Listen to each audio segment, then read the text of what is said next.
As a rookie, JaVale McGee landed in one of the worst possible situations. He started his career on that crazy Wizards team that featured Gilbert Arenas, Javaris Crittenton, Deshaun Stevenson, and Nick Young. For McGee, it was the basketball equivalent of getting caught up with the wrong crowd. And spending your formative years surrounded by those guys would mess anyone up. This is postgame. JaVale always had some underlying boneheaded tendencies, but Washington's terrible team and culture really enabled them to come to the surface. Any possible excuse or explanation for why Gilbert Arenas, loaded or not loaded, would have guns in a locker room in the NBA?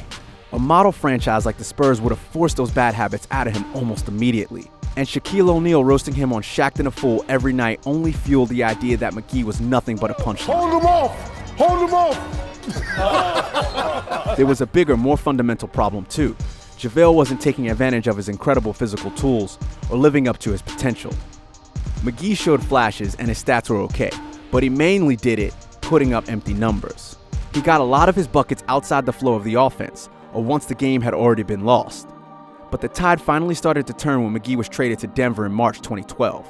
He almost immediately looked so much better on the freewheeling Nuggets. That was thanks in part to George Karl, one of the most successful coaches of all time and a master of maximizing the strengths of his players. This was also the first time JaVale had played on a team that actually moved the ball and looked for him on offense, and the results were spectacular. In his Nuggets debut, McGee threw down endless alley-oops and even won the game with a crazy tip jam off a missed free throw. But just as things were really looking up, injury struck. McGee missed all but 5 games in 2013 to 2014 after having surgery to repair a stress fracture in his leg. And the injury bug didn't let up. McGee managed just 23 games the following season and 34 games the year after that. And just to rub salt into the wounds, he was traded to the process-trusting 76ers when they barely had a single recognizable player on their roster. He signed with the Mavs not long afterwards, but was waived once again. At this point, it would have been easy to write off McGee altogether. Injuries were getting the better of him, and he only ever had 1.5 good seasons anyway. The public still perceived him as the old JaVale too, in large part thanks to Shaq. My boy is back! JaVale McGee! No, he couldn't. Everybody said JaVale ball! JaVale ball! There was one team which saw things differently, the Golden State Warriors.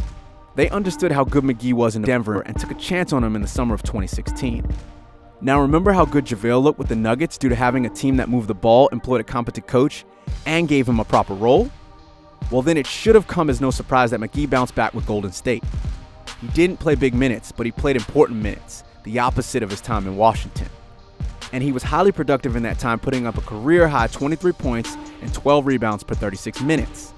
He maintained that during the playoffs too, averaging 23 points per 36 in the 2017 postseason and 19 per 36 in 2018.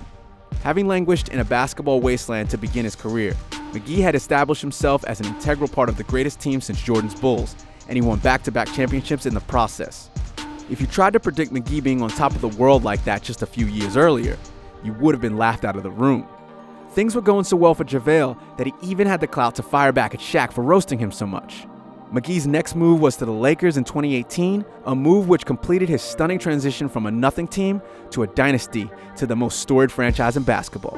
Incredibly, GM LeBron had clearly said to himself, "If we can't land a star big man, I want JaVale." Immediately, McGee became one of the team's most important players at both ends of the floor. For the first time ever, he made his mark as a legitimate starting center, putting up career highs in points, assists, and steals for the season. And he was doing all this alongside LeBron, a guy no one else on the team could figure out how to play with. On a team that couldn't get anything going, JaVale was out there playing the best basketball of his career. He then took things to yet another level on March 22, 2019, when he notched 2 career highs in one game with 33 points and 20 rebounds against the Nets. Clearly, a lot had changed in a short space of time.